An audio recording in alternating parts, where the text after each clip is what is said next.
passion of the game, and I want to play at that time when I was a kid, and I grew up. I do love to coach, and I think I like to promote the sport, and I always have a good vision to see how can we grow better players, how can we have top level players.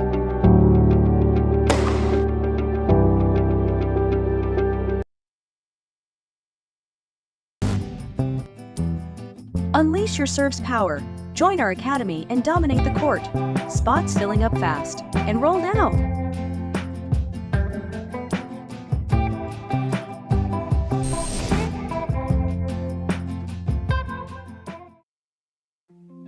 Welcome to the Silicon Valley Tennis Show. I will be right back.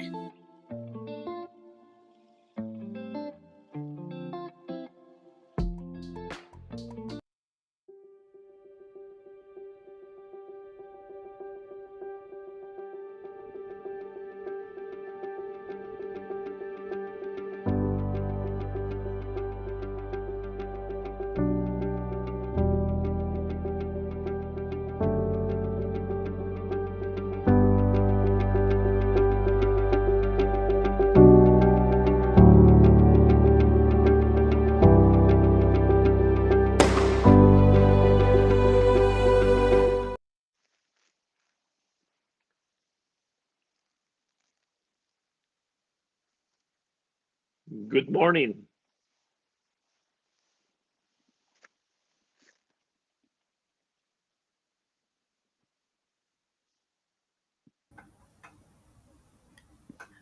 All right. We are here. We are ready to begin this wonderful day with questions. Yeah. Hi, Coach. Hi, good morning. How is Los Angeles?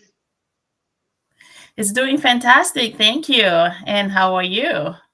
How's the Bay Right Area? here, the Bay Area is getting better. Finally, we're able to have a little bit better weather, you know. So we are able to practice this weekend, Friday, Saturday, something, and Monday. So it was Nice. good. Today will be great. So the Bay Area is looking wonderful. That's awesome. Really good to hear that. That's amazing. Well, You thank you for know, having me on the always, show. I'm super excited. yes, I think it's great. Number one, I think you are a tennis player and a parent. And one of the biggest topics is always talking about my kids.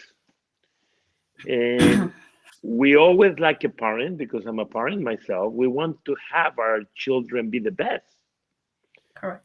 But how can we help them without hurting them, without losing the beliefs?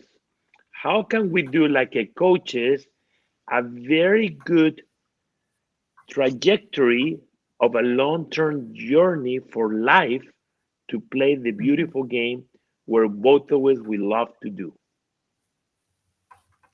So That's a good. I, I like to start like that. How Yeah, can we keep this journey? And I'll be very glad to answer questions. absolutely. Well, you first you asked a very burning question, like how do we help our kids? How do we support them?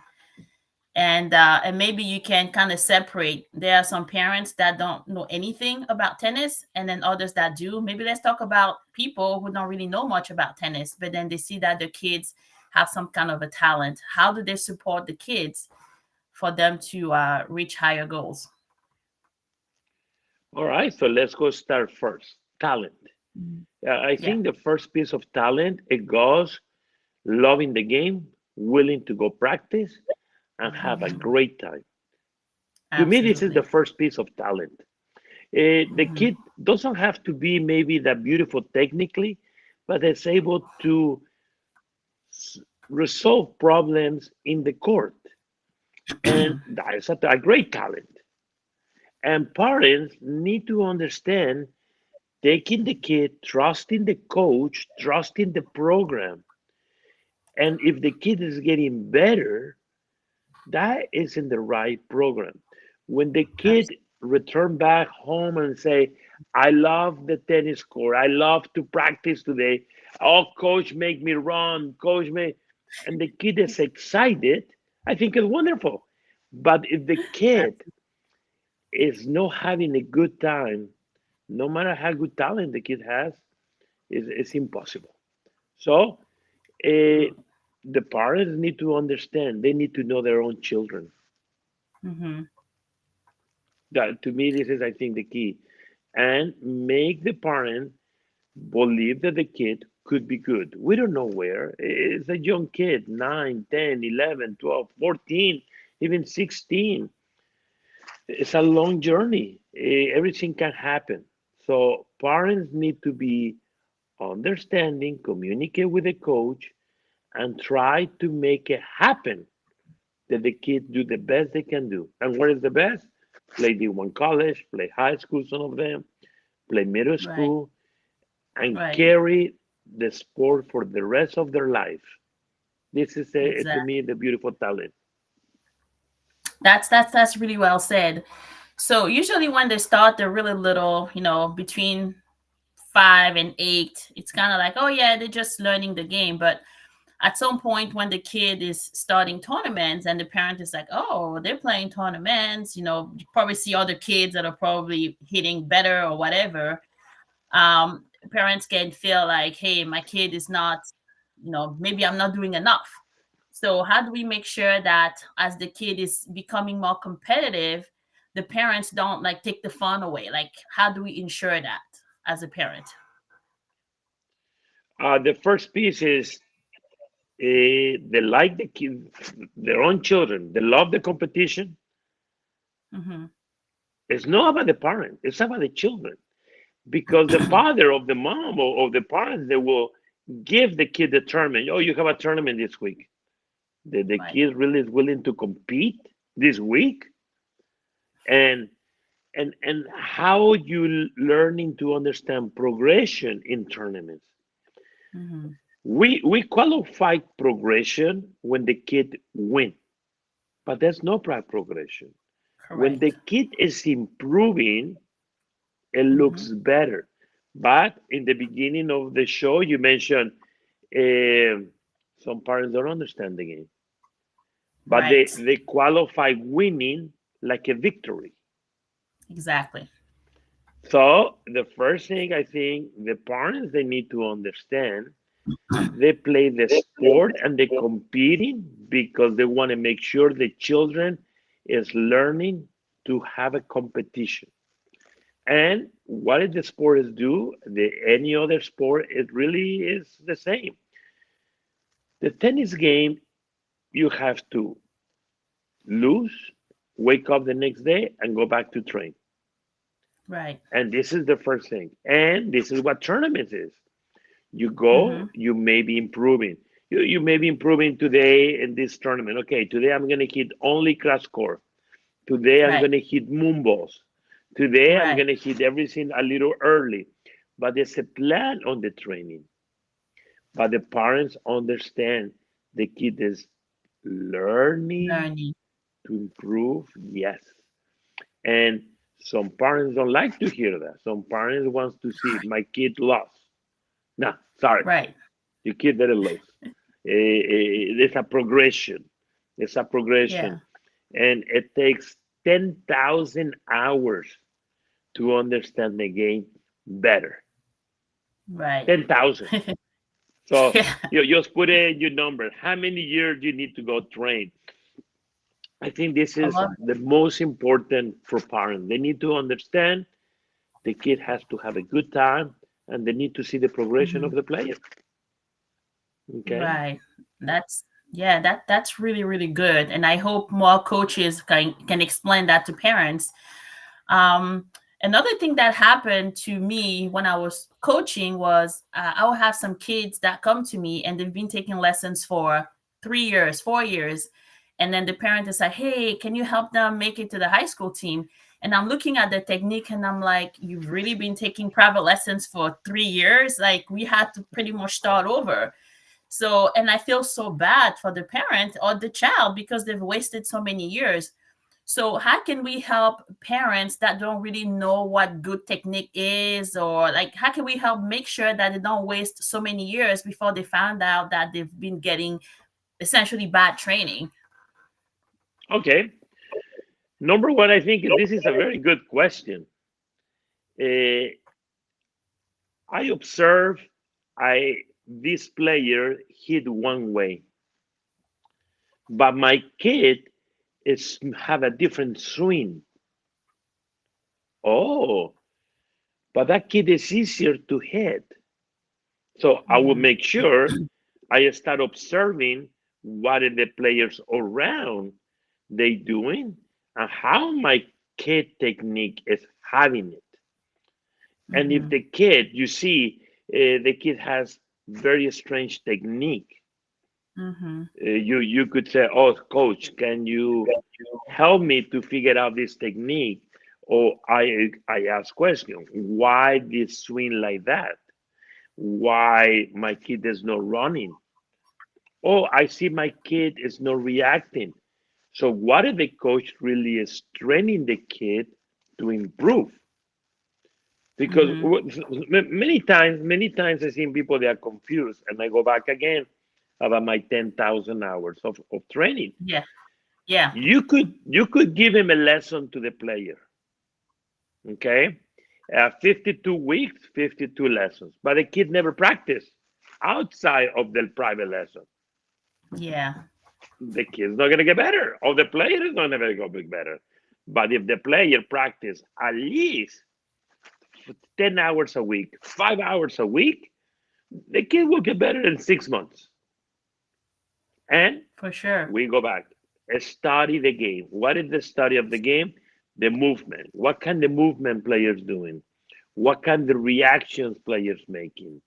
How my kid is not running? Why my kid doesn't run? What can I do to help my kid to react better? Okay. This is So something you can do.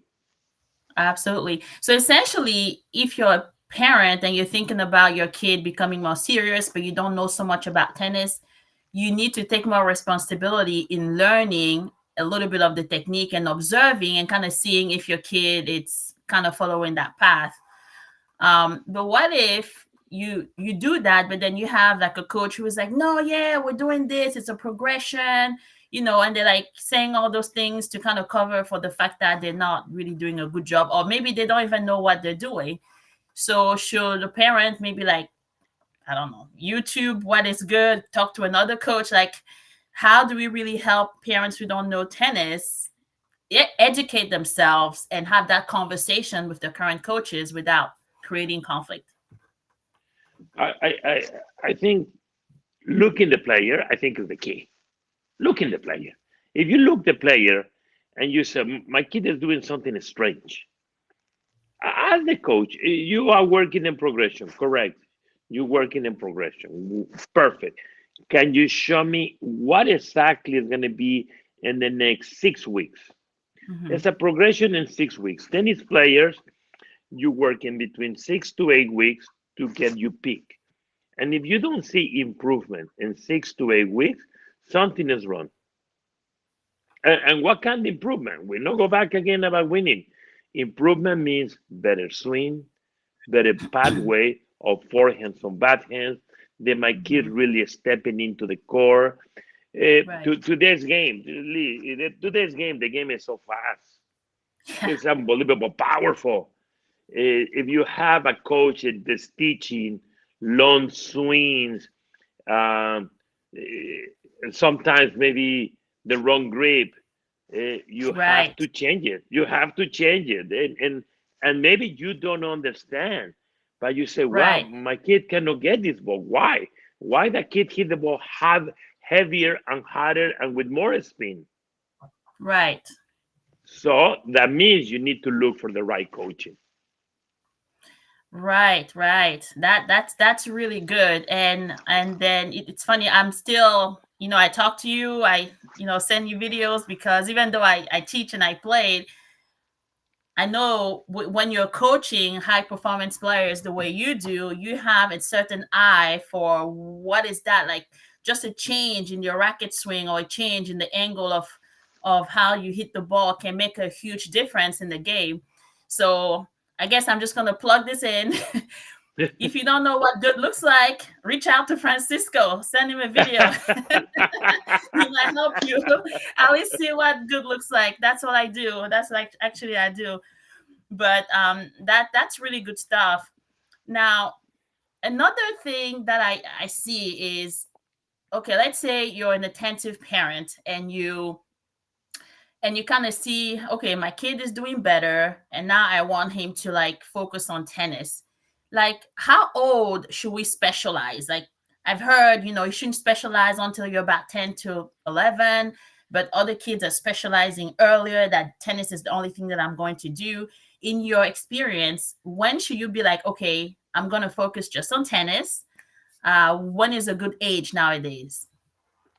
Well, to today's day, I think you start from the age of 5. It's a good age, but you make it fun. Fun doesn't mean the kid is not learning. Right. But in the age of 12, 13, 14 is the time you really need to make sure the player take it very seriously. Very seriously. In the age of 14, 15, 16, player has to be training with different people. Different people. There has to be doing practice with better players, making sure the player is developed, making sure the player take it more seriously, and go to compete, making sure the player want to compete and willing to win. In the age of 14, 15, in the age of 12, yeah, you can win, nobody will remember. 14, so. But when you turn in 16, that's the time the player has to give 1,000% because has 2 or 3 more years to get into college. Right. And we see it today's day, we have so many American players playing professional level, and they went to college and they stayed 3 years in college. So this is something very good. We have players on the age of 22, 23 making their peak now. They were not that good in the age of 15, 16. They were good in the age of 22, 23. So it's a different gap. But the most important, the player has to willing to win from the age of 14, 16.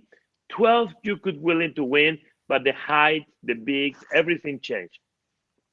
16 to me is the key time for the player. They have the time to willing to win. And when you're willing to win, many things could happen. Got it. So willing to win, it's great, but then it puts this pressure on you. So I guess what I'm hearing is from 5 to like 10, you're willing to learn. And then from like 12, 14, 16, you have to be willing to win, I guess, because you've learned how to learn. Like, how do you, I mean, I know we're always learning, but how do you make sure that the player doesn't put so much pressure? I want to win, that they play tight or whatever. Like, how do you have that fine balance, Okay. Many times the player want to win and doesn't know how to breathe.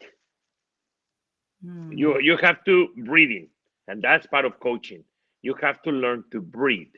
You have to understand your opponent. You have to understand the competition is one winner, one loser.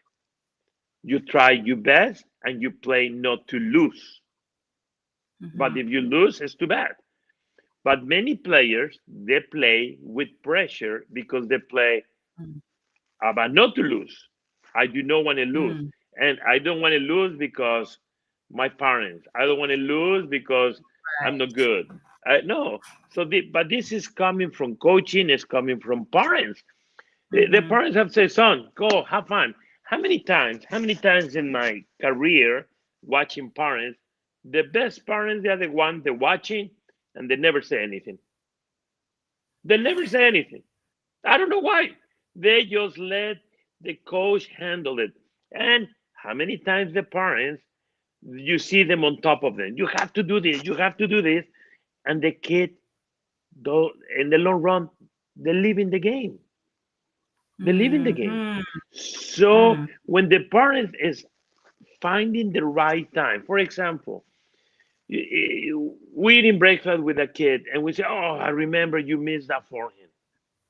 Why did we talk about the negativity? Why we don't say, "Hey, Johnny, you hit that forehand down the line very well. You should try it more often when you play against Michael." Or if you don't understand the game, you could say, "Oh, I see Michael is hitting a lot, so forehands harder down the line. Johnny, can you change it across and let it go?" And talk to the coach and say, "Look, my kid doesn't understand the game. Understand the game." Mm-hmm. And when the Mm-hmm. kid starts understanding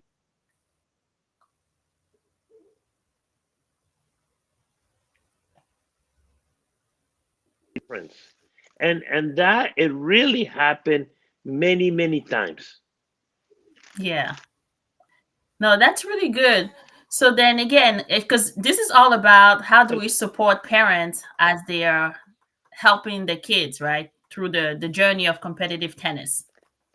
So my question to you is, let's say I'm a parent, I don't know anything about tennis. And some parents, like, they're very aware that they don't really know, like, they don't understand the game. And so they don't try to coach the kid. So they're just like, hey, your coach is going to talk to you. We'll try again next time. They're pretty good about knowing when to just not say anything because they don't really know the right thing to say. But then you have this other subset of parents that don't know the game, but they think they know. So then they try to coach the kid and they're saying the wrong thing. And then it creates this tension with the kid. So, what would you advise to parents who haven't actually played competitively and really understand the game? What would you advise them to? How would they best support their kid? Just be quiet, talk to the coach, or like what would be your best advice to them? All right. So the majority of times we see the parents observing the tennis class. Mm-hmm. And it could be the coach say, yesterday I was watching a parent say to the young girl, brush a little bit more the ball in her backhand. I was watching the father is telling the girl.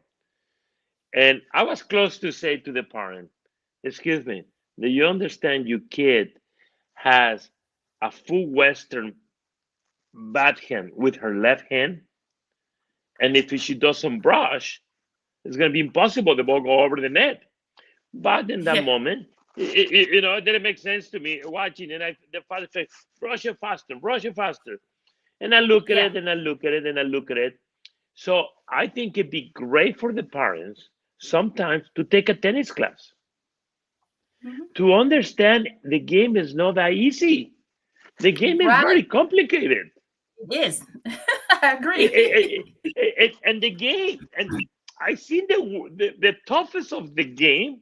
You can have the most beautiful grand strokes, but to hit the ball over the net, it takes Right. whatever skills it goes. So it Yeah. will be wonderful. Sometimes the parents say, I want to invite you to take a class. I want you to come over and let's try to rally 10 times over the net. Try to see the vision of the court and involve the Right. parent into the game. Another piece of I think is important. This is a very good suggestion. Watch the tennis match.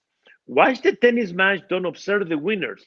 Watch how the players move, how the players hit the ball, and it doesn't look in TV how hard the ball comes.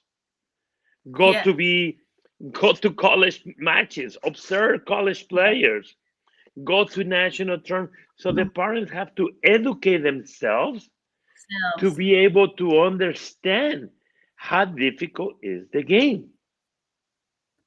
And Correct. then The- mhm. and then they can talk to the kid more about it. You Yeah, know, I feel like, yeah, for sure, for sure. I just feel like, I mean, it took us years to really understand the game. So even taking a few lessons, watching on TV, and then they think they know, then they feel like they can coach. I feel like that might backfire. I'll probably, you know what I mean? Like, because I remember when I played, I had a coach and I had my dad. My dad played tennis. He loved tennis, but he never competed. So he never actually had the pressure, or he never actually had like real training, but he just loved the game. He knew all the players and stuff. So I just remember, when I was like competing, at some point when he would try to coach me, even though I know he knows the game, I would just completely turn off. I'm like, Dad, you're not my coach. My coach is here. You know what I mean? Yeah. So I feel like that happens sometimes with the kids, because then the parent knows a little bit, so they think they understand the game, and then the kid is like, you don't understand, and it creates this kind of tension. So I don't know. From my perspective, is if you didn't compete and you didn't you don't really understand the game, just be encouraging. Good try. Yeah. Work harder. And then we go back again on many things in the game. Yeah. Something I observed many times in tournaments, more today's day. And I don't know why I want to say today. Maybe in the past happened, but I didn't pay that much attention. I went to a match under 12s, Mm-hmm. and the ball bounced in the court, a good size, and the kid called it out. Oh, yes.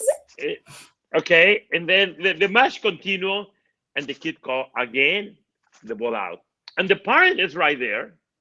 My God, I'm like a parent. If I see my kid is doing something like that, I would say something to my children.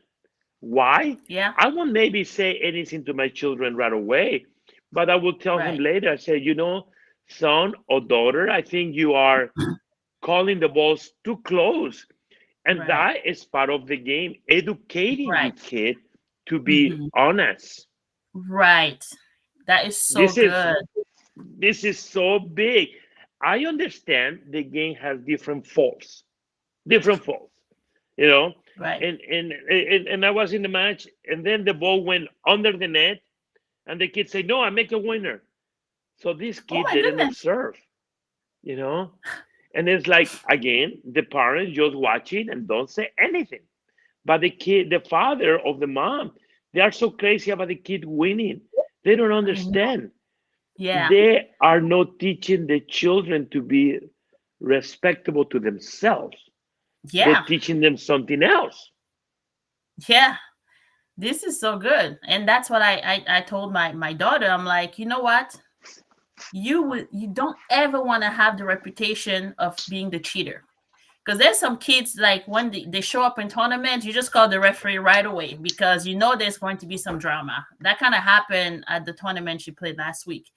And then we told her very, very clearly, you cannot cheat your way to victory. If you're gonna win because you're better or you played better that day. But you cannot have that reputation. Like as soon as people see you, they'll be like, "Oh, that's the cheater." Is that what you want? So luckily, we just kept telling her that, and she's been good about calls. I mean, every now and then you don't see the ball, you call it too early. There's random stuff, but yeah, but this is so important. And we go to tournaments. You're right. We see parents that actually enable their kids to cheat because they just want to win so bad. And I'm like, where's that gonna take you? That's Yeah, not gonna yeah, work. yeah, yeah. And it's gonna work for a little while. It's gonna work in the 12s, and that's it. And the Yeah, 14s is gonna be harder because the people that will be older and they will start paying more attention. But right, that is crazy, and that coming for educating the parents in the game, right. educating the parents, and another piece of when we educating the parents many times right now, Yeah. the parents say, "Oh, but my kid couldn't do a drop shot." You know how long it takes to have a finesse of the hand to have a I drop know. shot? Yeah. Yeah. Yeah. A drop shot is a beautiful touch, but you kid, That's right. and we go back how to coach players. If I see a player very skinny and not that much muscles, and I see the mom is 5'3", 5'4", I know the kid is not going to be that tall. So I need to teach that Right. kid different than I teach a kid that's going to be 6'1". Wow. That's good. Yeah, exactly. It's a different way of teaching. And Right, right, parents need to right. understand. Maybe the kid that's going to be 6'1" has an amazing forehand in the age of 15, not in the age of Right. 12, but there's a progression. Right. And you Progression. That's why need parents need to to. teach. Yes, yes. Today with YouTube, you see a guy teaching forehand like this. Wait. Yeah. Yeah, you're right. I agree. You Yeah. can teach the forehand, but in what Yeah. situation did you use the forehand? That's Why right. are you teaching that forehand right now to beginner players if the player doesn't able Exactly. to swing the ball correctly? That's right. That's right. All these things. This is something to learn in the game. you know Yes, and in absolutely. the end of the day, parents, they are the biggest support of the children, making sure that Yes, the children improve. But the parents absolutely. sometimes, they don't have the biggest support to the children. Say, come on, you did well, come on, you do beautiful, continue That's right. training, let's That's go right. train. Positive. Eh, Yeah. you know eh, Yeah. I think there's so many beautiful things we can do about the game. I'm a Yes. father of 4 kids. My older Wow. son played very good tennis, played for Hmm. college. My daughter was a very good tennis player. She doesn't Hmm. play anymore. And my 2 younger boys play tennis very well into the age of 14, both of them.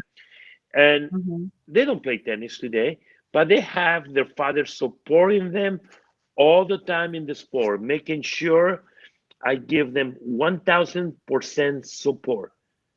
I That's so don't good. care about winning or losing, because by the end of the day, it's just in a sport to give you toughness and to be able to carry in our life for the rest of our lives. Correct. That's so good. So, which brings me to another question here. We say that kids usually quit playing because either of injury and or burnout or both.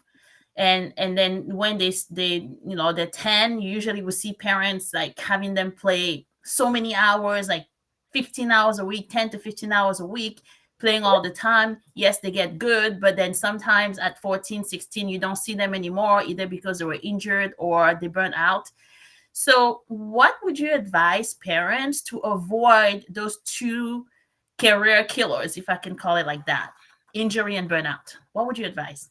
All right. So let's go to the burnout. First, the burnout. I think when you see your kid is getting burnout, you have to back off and start find a way that your kid go practice with friends that play the same level, and making sure the kid is enjoy it by himself. And let's forget tournaments. Don't play tournaments anymore. Wait for the middle school or high school to be able to Mm, compete. Okay, yeah. and let the How do kid you make how the do you decision. avoid it? Mhm. Got it. How do you even make sure you don't get to that point where you have to back off? How do you because how do you make sure you don't even get there? Okay, we go back again. Eh, and this is something I see a lot in parents in the Bay Area, and Mhm. not that much in Europe. I don't know why that much in the Bay Area. The father or the mother is carrying the tennis bag, not the kid. I'm sorry. Oh yeah. The kid carry their own bag. Yep. Second, the next day the player has a tournament. Who organized the water? Who organized the shoes? The parents. No, sorry.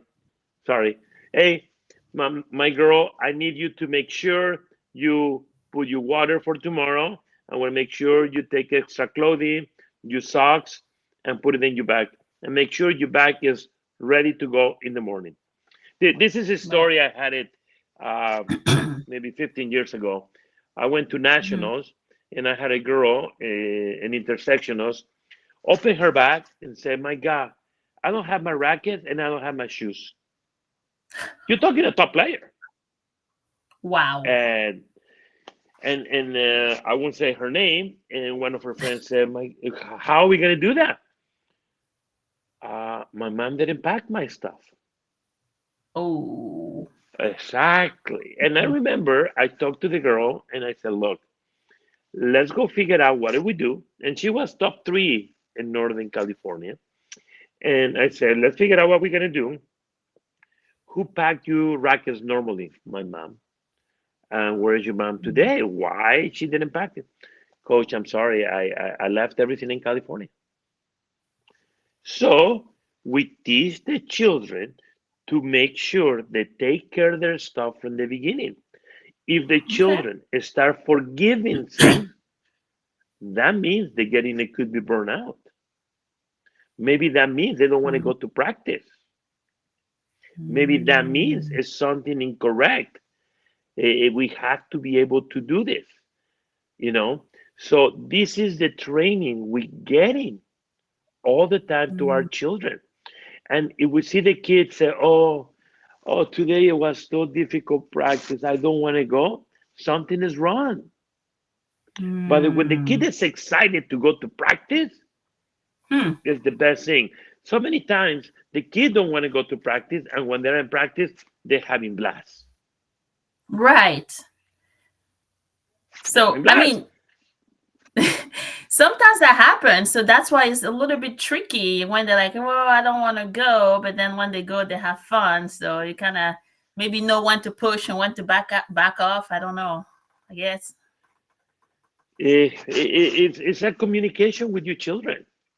Yeah. And how many times you say injuries, injuries. Yeah. Injuries. Yeah. What kind of injuries the kids get? Knee problems, shoulder Yep. problem, wrist Yep. problem. Wait. Yep.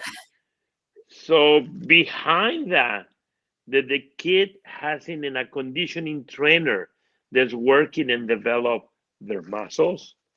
They're working in the string. The kid is not going to be tomorrow and say, today I'm going to run fast. It's not going to happen. Right. It's not going to happen. So some coaches maybe say running is no important in tennis. Yeah, the level you play maybe was no important, you know, but running is the best thing you have to do in this game. So you have to develop the conditioning training.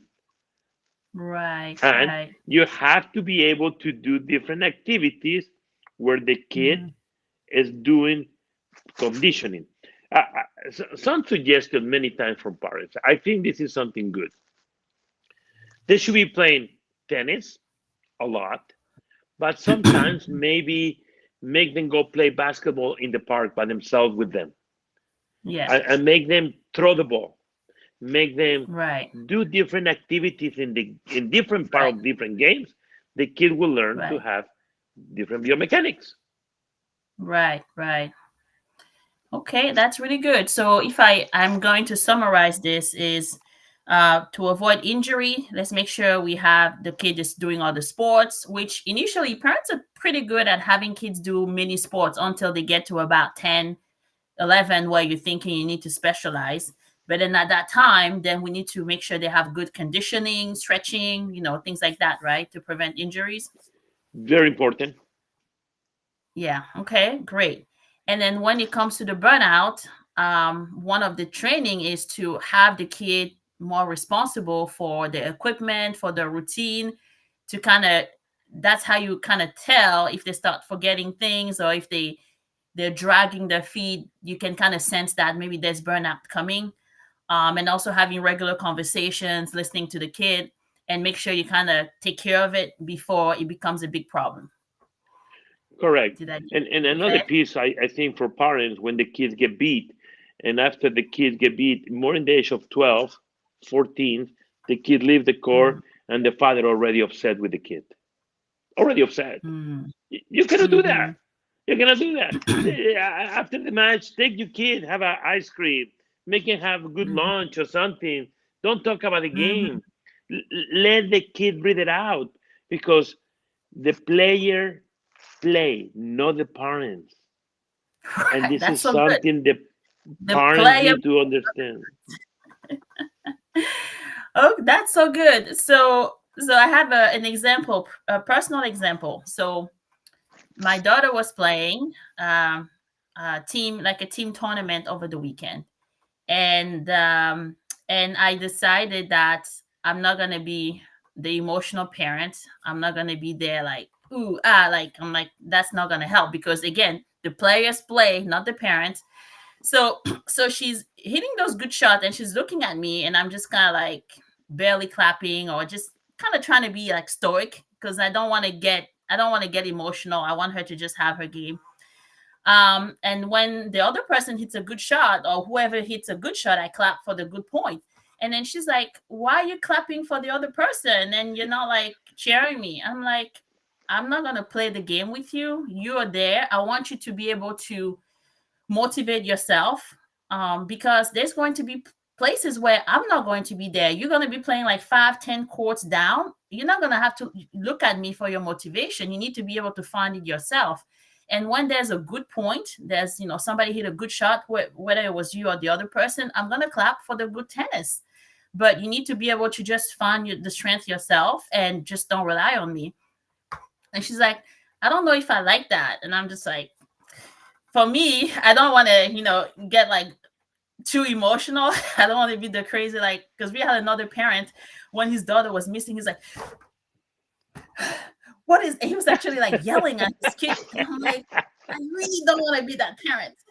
So what do you think we should do? Like, I'm really training myself to I'm just taking notes. I'm like, game one, you did this well, you didn't do this well. I'm just taking notes so we can review it later when she's calm.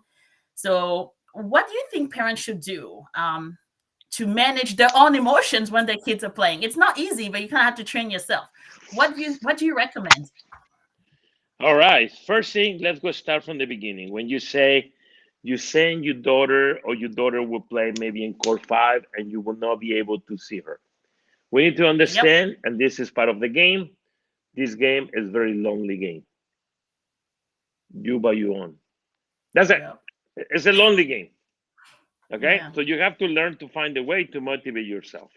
Number 2. That's right. When sometimes when the parents watching the match, I think you can clap very good for the opponent. It'd be good. But it could be to our children, they feel like, no, come on, man.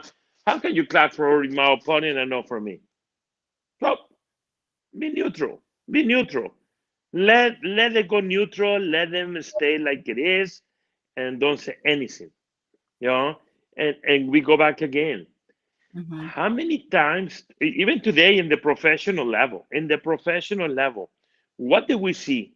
The professional coaches, we're talking in the top 10 in the world, top 40 in the world, they are able to afford it. Some of them talking, some of them, they just stay there watching. And when they finish the set, they just clap and they say, come on. And it's training. When I work with a couple professional players, I had a player 53 in the world working with her. I was very mellow person. And I think it's how I learned to be more mellow.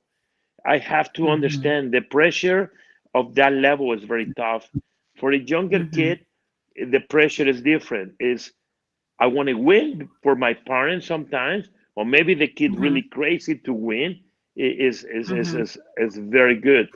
But we need to understand to teach the player, and that goes to the parents too. If my kid win, everybody is happy and home.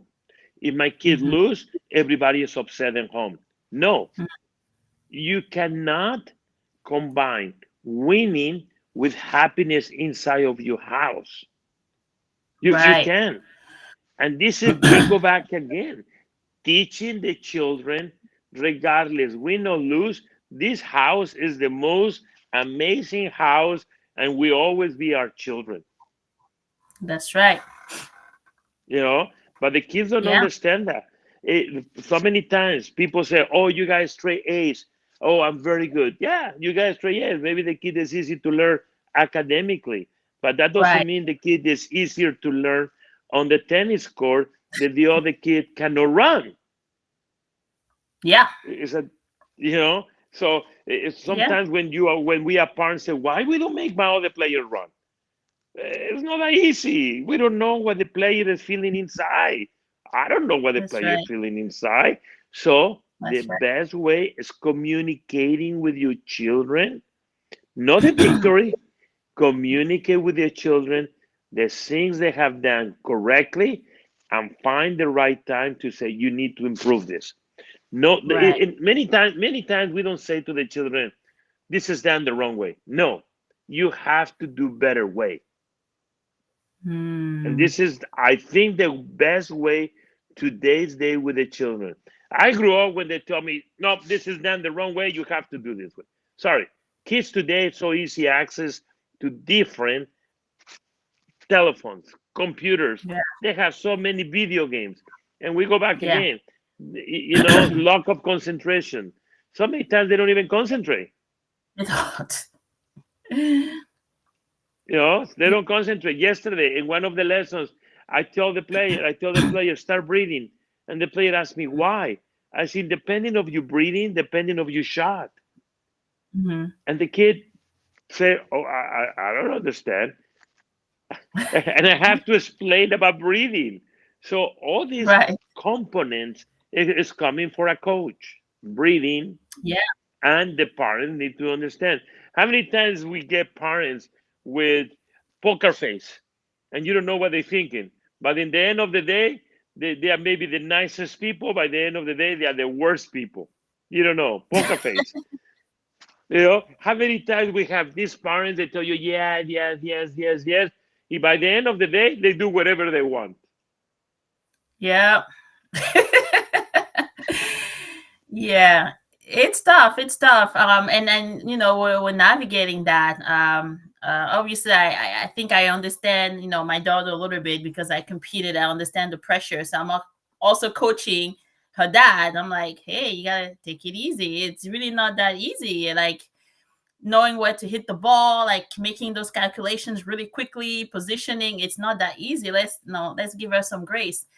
And our focus, what we tell her is, at this point, like what you said at the beginning, you're winning in the 10s, the 12. It doesn't change your life at that point. The most important thing is, are you learning? And for us is, are you putting effort? Are you doing your best? Like, are you showing up? So when now we're going to play, all we're asking her to do is to show up, play with heart. She did that a couple of weeks ago. She lost all her matches, but she played with heart. And we're like so proud of her. We took her to Chipotle because she likes that. And Great. then she did the same, last weekend. She won some, lost some, but then we're like, hey, you play with heart, you try your best, you run, you try to, maybe do some of the stuff we worked on. Win is just a plus. If you don't win, but you did those stuff, that's winning to us. And it's been working, pretty well. It takes the pressure off, I gotta win. And it just helps her get better. So I will say, from a parent, maybe that's something that other parents can try. What do you think, Coach? I like the idea. I like the idea. Before we started the show, I had a message. One mom asked me, my daughter played 4 matches this week, got beat. And I replied to the mom, I say, how good they were the other players? Can you answer me? How good they were the other players? The other players, they were better level. But that your daughter works at the things that she should be working, like controlling the point, being a little more aggressive in her footwork. How was the serve? Tell me the things that your daughter was doing better. Not just tell me she got beat for 4 players.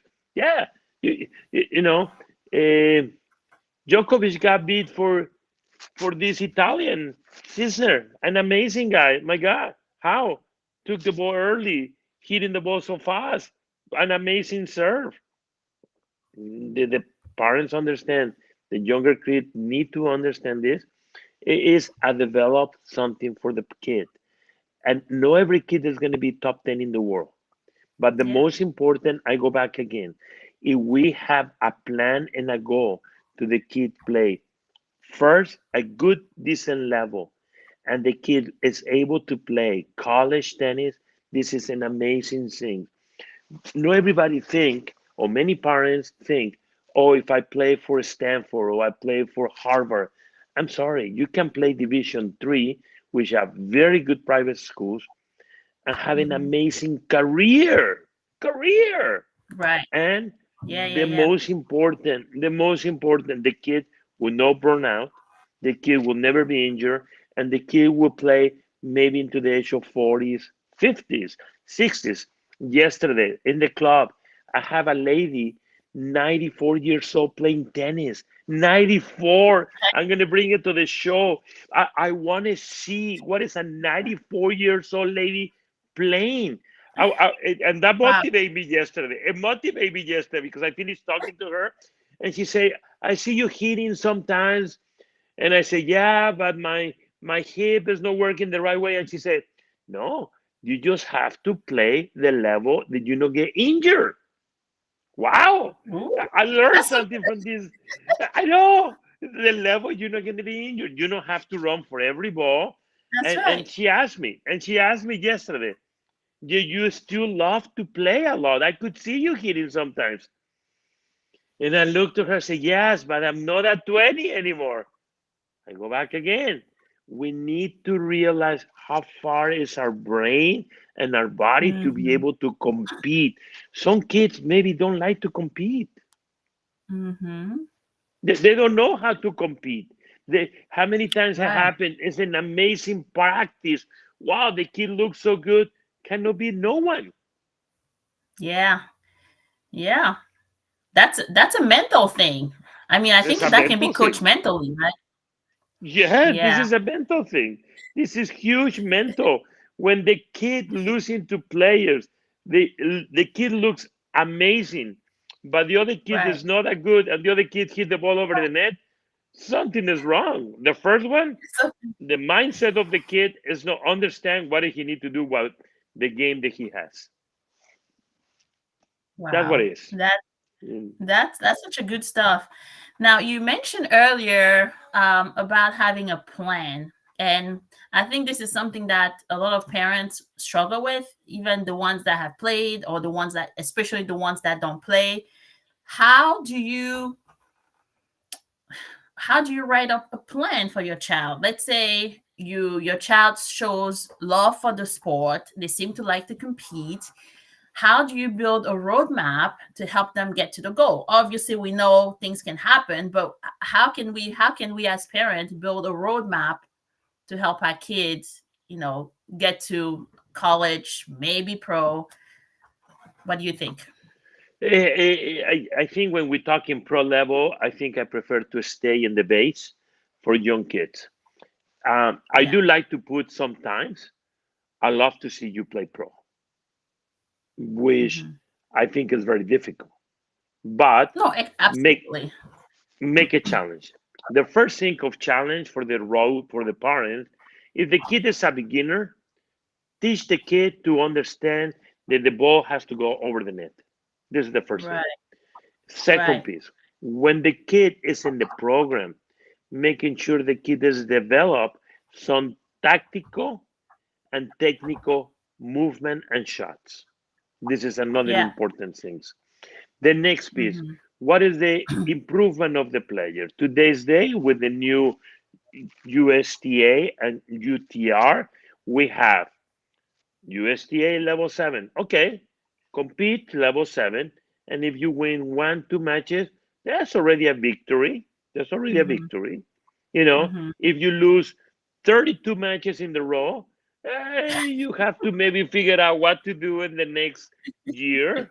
You know, maybe Okay. have some practice matches outside, hit against the wall, which I think not Mhm. too many kids do. Go hit against the wall. Hit against the wall. It give you the discipline to understand the ball will come back. Right, right. That's so This is good. I another. used to do that a lot. Yeah, as a kid. Exactly, Yeah. exactly. And you get your mindset, I have to hit the ball with control, back, back, back, and they give you mindset, understanding your game. We go back. You Right. ask me how to develop a player. Some players you want to develop being aggressive from the baseline. Some players you're going to develop to be consistency from the back of the baseline. But Hmm. the progression of the player, you teach the player to understand there's going to be a progression in the next 2 years where you have to take the ball earlier. You don't want to Hmm. run back today. Today's day, if I see coaches teaching the player run back 6, 7 feet behind Mm-hmm. and try to hit moon balls all day long, yeah, you could win in the 12s. You could Yeah, win in the, but that's it. That's it. that's Little it. by little bit, it's going to stop the game. So I prefer to That's teach the right. kid hit the ball earlier. Make sure Mm-hmm. you added a lot of spin, like a Spanish style game, and making sure the player is taking a little bit volleys. Like I said last week, volleys is so important today. If you Yep. teach the player to have a great volleys, hey, it's a great advantage for college. You ask me college, this is the Yep. best thing. And serve. Teach the right serve. Right serve is not just to serve, hit the ball hard. Make the serve Yep. in the box with a good spin. Many times, I even see it. People come to the academy and they see the coaches dropping the balls. They don't understand it's a progression of technique and movement. This game is Yeah. repetitions, repetitions, repetitions, repetitions, and have the right repetition and make you better. Mm-hmm. Absolutely.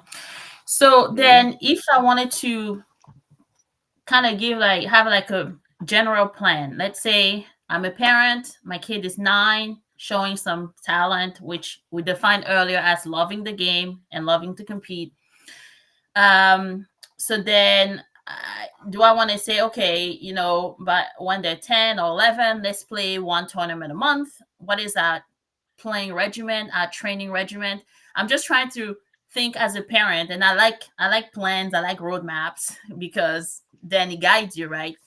So I would like you to maybe say, okay, my kid is 10 and is taking it pretty seriously. And I need to get them to a certain level by the time they're about 17 when they might be getting recruited. What is my training regimen from 10 to 12? What is my playing regimen? What is my fitness, my conditioning regimen? Like, just generally speaking, what do you think that plan should look like?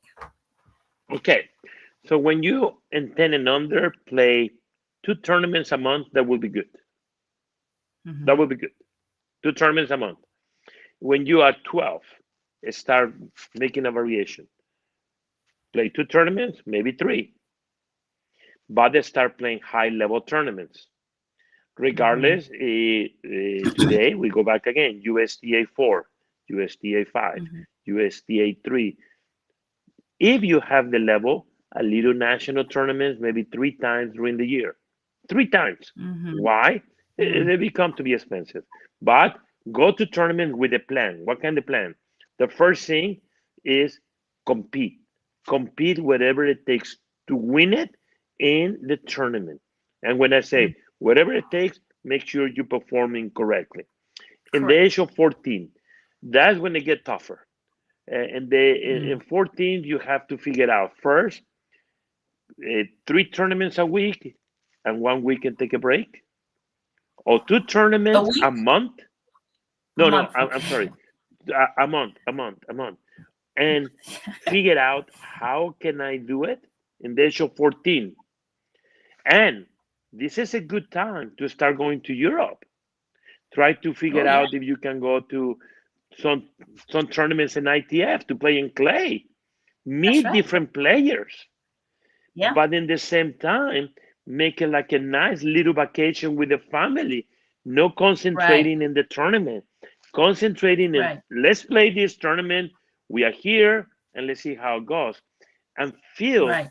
different vibes of tournaments because we get used Yeah. to the same players. You mentioned it Yes. many times in tournaments. You see the same player all the time. No, you need to go far away. Sometimes you have to drive 2 hours away to a different tournament. Meet new Right. people in the game. Everybody is different. That's right. You know, let's look Right. Medvedev. Medvedev plays very strange, very unique game. I Flat. think he has more than 10,000 hours played or 20,000. I don't know how many hours Medvedev have to develop that game. And I don't know how he wasn't that well in the 12th. He wasn't that good in the 14th. He wasn't that good Right. in the 16th. You know, Yeah. so I think the most important. I go back again. parents need to understand it's a long journey and making improvement. Right. That's good. Yes. And this is something you can put in your calendar. At the age of 12, my daughter has to be playing this tournament. No win it. I like to see Right. winning. I want the kids to win. But if one concentrate even to winning, the kid will get more pressure. That's right. That's Okay. right. Sometimes when the good stuff. kid plays somebody better, okay, my daughter, today you have to concentrate in these basic things Right. and make her believe that she's good. That's right. 14. Believe confident. 14. You have to be, yeah, you 14. You have to play on your high school team. You have to try to be one of the best in your high school team and start looking for a good UTR so you can start sending emails to coaches in college. What are they looking for? Mm-hmm. Okay. Wow. You mentioned in the age of 17. No, it's the age of 14. 14. Start doing a little research. Okay. This university, how many seniors, how many juniors, who is the coach? Send an email to the coach and say, my daughter is ranking in the top 30 in the nation. What can we do to you can see the video? Send the video. And the coaches start talking to you about the player. You know, they won't say come to college, just observe the player and start giving information about your kid for college. Yeah, I think when I remember the NCAA rule, I don't know. I mean, I know there's contact, there's watching, there's recruiting, but I think they can't really recruit you until you're a junior or something. Today's day is a little bit different. Don't forget, with the UTR system, coaches can already start looking. That's right. This girl is from the area. UTR top 10, UTR 11. That's right. And then that's very good.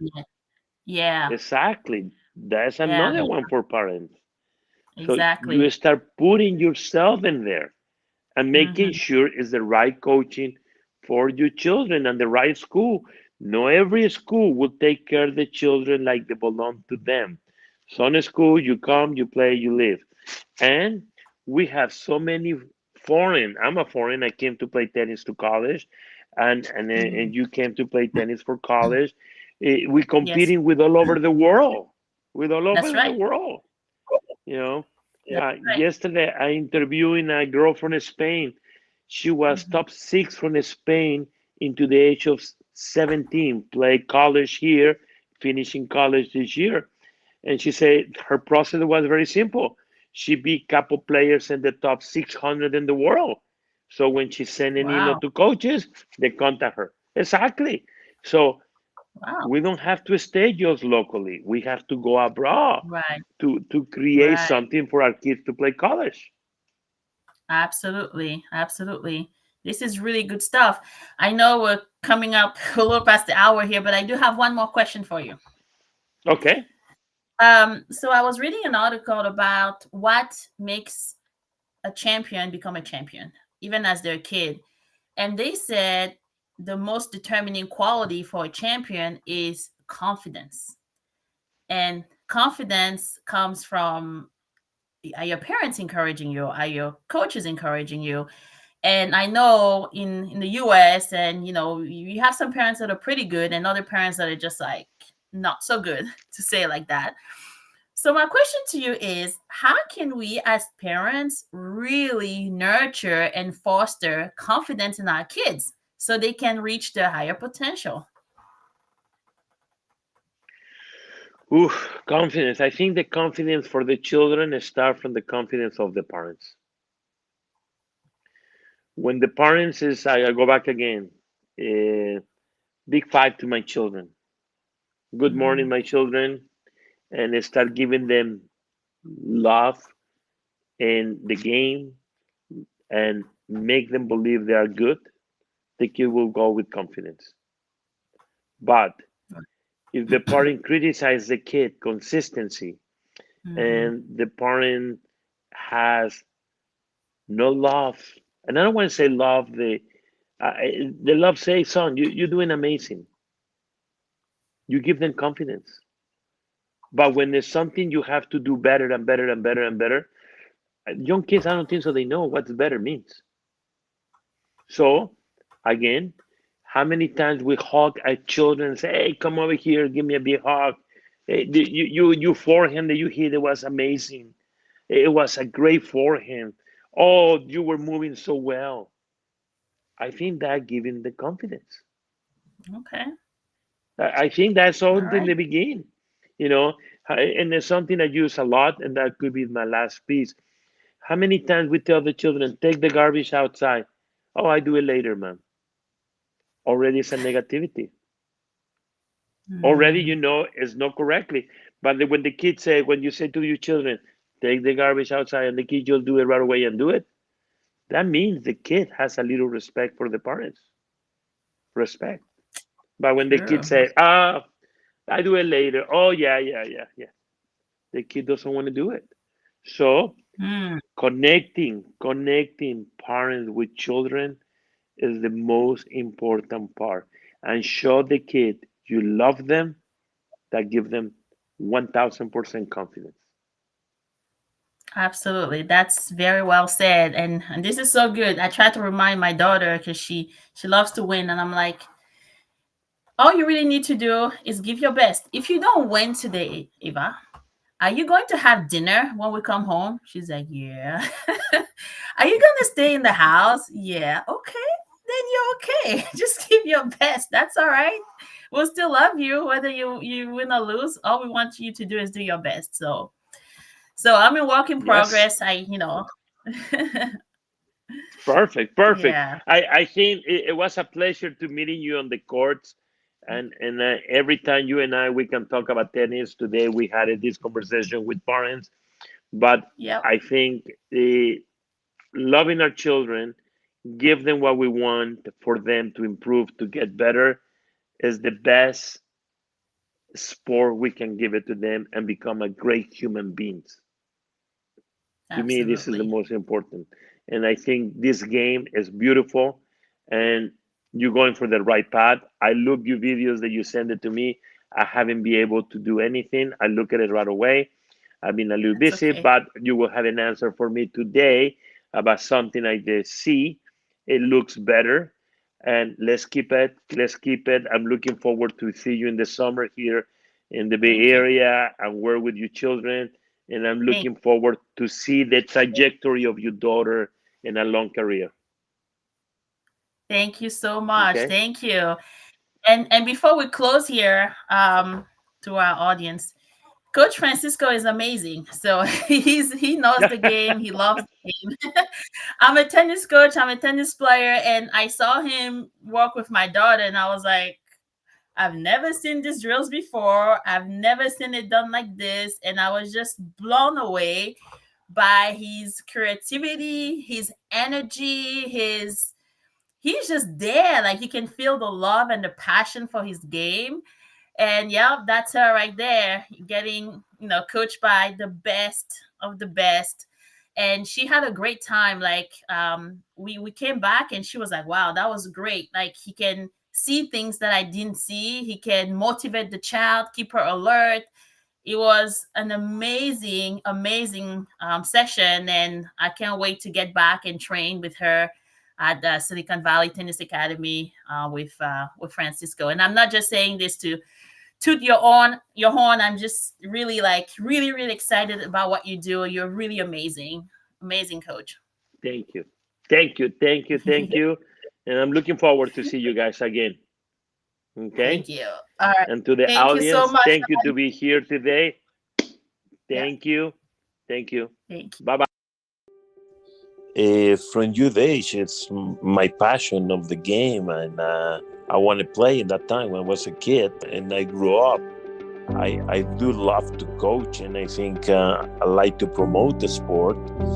And I always have a good vision to see how can we grow better players, how can we have top level players.